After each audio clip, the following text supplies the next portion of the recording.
Hey guys, this is Logan here with Hydra572. Now you may have saw the other day I did a video response to Jeff over at Rock Hall Knives. It was a tag video. I just messed it up. I didn't get the rules right, and then I went and tagged a couple of people that had already been tagged. But that experience got me thinking that I'd always wanted to do a tag video of my own, and I think I finally came up with an idea that I really like for it. I think it's a good idea that you guys will find interesting, and it might actually do something for the knife market. The idea is, I want you guys to think of one folder that you would like to see made into a fixed blade, made available as a fixed blade, and one fixed blade that you would like to see made available as a folder. The reason that I say it might do good is because if companies get this type of feedback, they might actually be willing to do it for us. They're not evil, they do want more of our money, so I don't see a reason why they wouldn't. Though I'm definitely not guaranteeing that'll happen. It would have to be a pretty big thing before anyone was willing to get moving on something like that. But without further ado, I will show my two, and then I will give off my list of people that I have tagged. The first one, the folder that I would like to see made into a fixed blade, is the Spyderco Resilience. Now, I love the Resilience. I think it's a great ergonomic fit for my hand. I think it's a good-sized blade that can be used for a variety of fixed blade style tasks. Especially if it was made into a fixed blade, I think it could be used as a small defensive knife, a small woodcraft knife, a great food prep knife. I just think it would make a really strong fixed blade, one that I would definitely be willing to take along camping, and probably carry some, provided that it came with a good Kydex sheath and all that.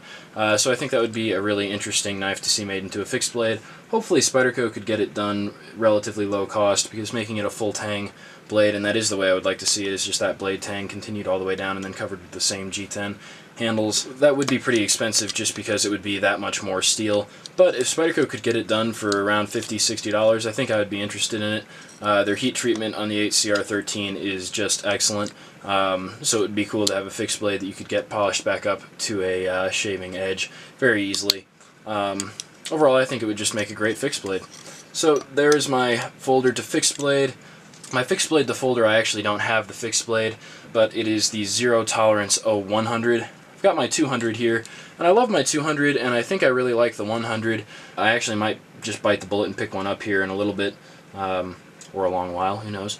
But I love my 0200. I think it's got great construction, very strong, great texture on the handle, good blade shape, good blade steel, all that. But none of that really matters if you don't get to use any of that, because your knife is shorter, and the other guy was able to use his longer blade to get at you earlier. So if the other guy's got a really large knife, you might be in trouble with such a small knife.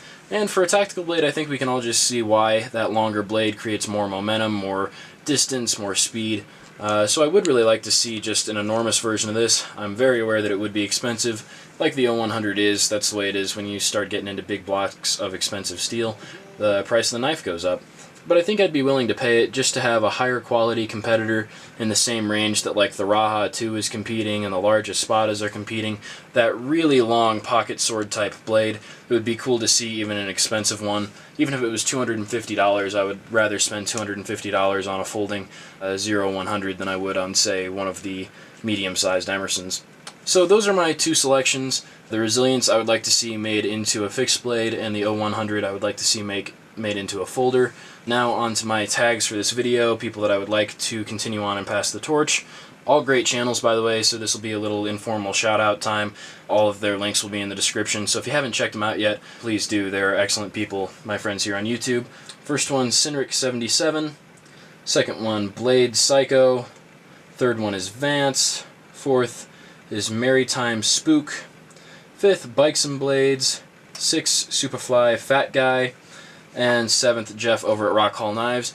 You guys, I would love to hear from you. I would love to get you to spread it out to your subscribers. So please do make a VR. I think this would be really interesting to see it spread around to a lot of people.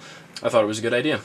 So, hope you guys enjoy it. Hope that any of my subscribers that would like to get involved and make a VR, it would be cool to hear a lot of people's opinions.